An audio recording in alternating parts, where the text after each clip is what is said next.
नमस्कार, मैं J K Malani, Facebook page, YouTube channel Desi पत्रकार। आज हमारे साथ पूर्व सरपंच धोरीमनागा सुखराम जी खिलेरी, जो आज मंत्री साहब के बिश्नोई धोरीमना के अंदर आवे है, के समस्या बताया है, समस्या ले रहा है, आप आपकी समस्या बताई और पूरी जानकारी सरपंच साहब ने पूछो। सरपंच साहब नमस्कार। नमस्कार जी। आज लोग घना बेड़ा रह लिया है, के काम ले लिया है, के कारण है बताओ।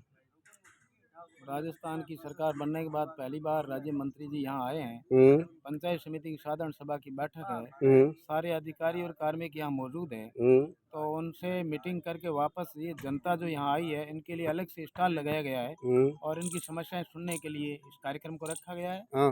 काफी सरकार बनने के बाद पहली बार आने से लोगों में ही उत्साह है, जोश है और कार्यकर्ताओं की कई आशाएं हैं, इसलिए कार्यकर्ता आए।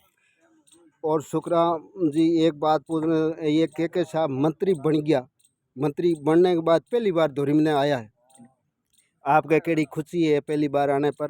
देखो, खुशी तो आप देखते हो, पंचायत समिति का जो प्रांगण है पूरा भरा हुआ है, लोगों का बहुत जोश और जुलूस के रूप में आ रहे हैं लोग। तो उन लोगों को जोश और जोश तो है ही और लोगों की आशाएं आकांक्षाएं भी बहुत है।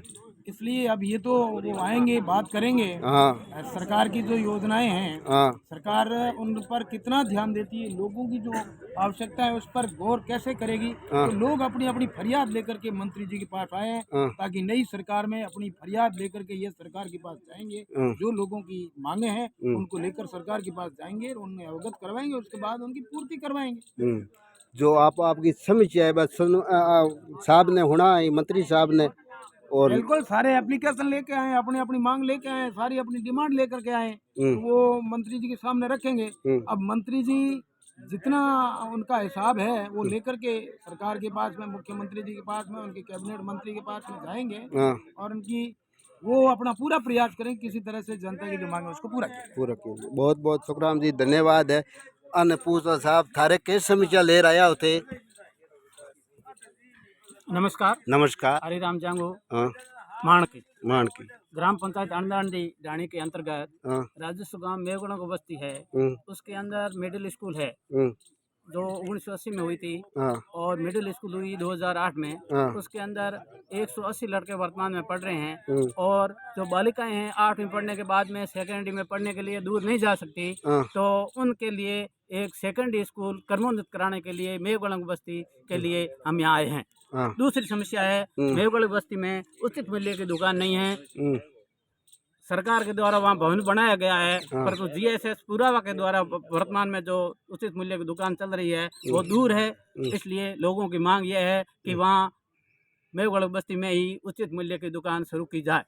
तीसरी मांग है, राजस्व ग्राम प्रताप नगर के अंतर्गत जो नहर के किनारे किनारे जो कंक्रीट सड़क बनी हुई है वो हमेशा पानी से भरी रहती है और लोग बाग उसमें आ जा नहीं सकते। पानी होने के कारण वर्षा ऋतु में और सर्दी ऋतु में ठंड के कारण बच्चों को जुकाम हो जाता है। इसलिए उस सड़क को हाइट ऊंची लेकर के उसको गौरव पथ बनाने के लिए हमने प्रार्थना पत्र लेकर आए हैं।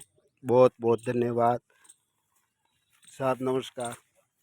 मेरा तो काम दे तो गत वर्ष राजनीतिक कारणों से मेरा ट्रांसफर कर दिया था से वापस मेरे इच्छित स्थान पर ट्रांसफर करवाने के लिए मंत्री महोदय से मिलने के लिए आया। भागराम बिश्नोई माणकी, बहुत बहुत धन्यवाद। माणकी का रहने वाला। और ओकराम जी आप दो कहना चाहो तो और कह सकते हो? मैंने तो कह दिया ना, अभी वो आएंगे उसके बाद में कहेंगे। अभी आप देखना जो है किस तरह की मांगे आती है, किस तरह से उनका सॉल्यूशन देते हैं, उनके बाद में समरी के तौर पर कहेंगे ऐसा ऐसा हो जाएगा। एक मैं हुक्राम जी कहना चाहता हूँ आपको कि धोरीमना के अंदर ये गंदगी बहुत फैली हुई है, स्वच्छता अभियान के अंदर सक्रिय होगा। ये धोरीमना नेशनल हाईवे पे आया हुआ गांव है और यहाँ आसपास के सभी लोगों की जो आकर्षण का केंद्र है। इसलिए यहाँ लोगों ने उलूल जुलूल में जमीनों का कन्वर्शन करवा करके और छोटी छोटी गलियों में ये लोग बस गए और उन्होंने न तो ये पूरी बाजार के अंदर न तो कोई हिसाब। मेरे कार्यकाल मैंने एक सुलभ कॉम्प्लेक्स बनवाया था, उसका भी पूरा समुचित उपयोग नहीं हो रहा है। बाकी लोगों की समस्या है क्योंकि उन्होंने केवल अर्थ उपार्जन के लिए केवल दुकानें बना रखी, लेकिन गंदगी के निस्तारण के लिए जो पब्लिक है उन्होंने किसी तरह का कोई ध्यान नहीं दिया। पंचायत के लिए न तो उनके पास इतने संसाधन है जिनका वो निस्तारण कर सके। कचरा निदान केंद्र उधर एक बनाया है, लेकिन उसमें निदान का कोई सिस्टम दिखा नहीं।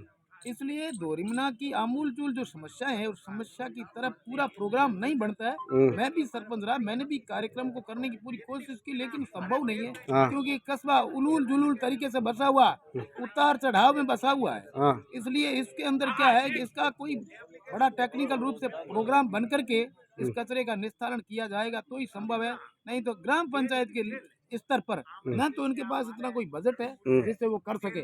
और पिछली बार जो बड़ा बजट आया था टेंडर का, जो पाइपलाइन बिछाई गई, जो पिछले 30-40 साल से जो पाइपलाइनें थी उनको डेस्ट्रो कर दिया गया, और उसके बाद नई जो पाइपलाइनें बिछाई गई उससे भी पूर्ति नहीं हो रही है। इसलिए पूरा मास्टर प्लान नहीं बना सके और उसका खामियाजा पूरी दोरिमना को भुगतना पड़ा।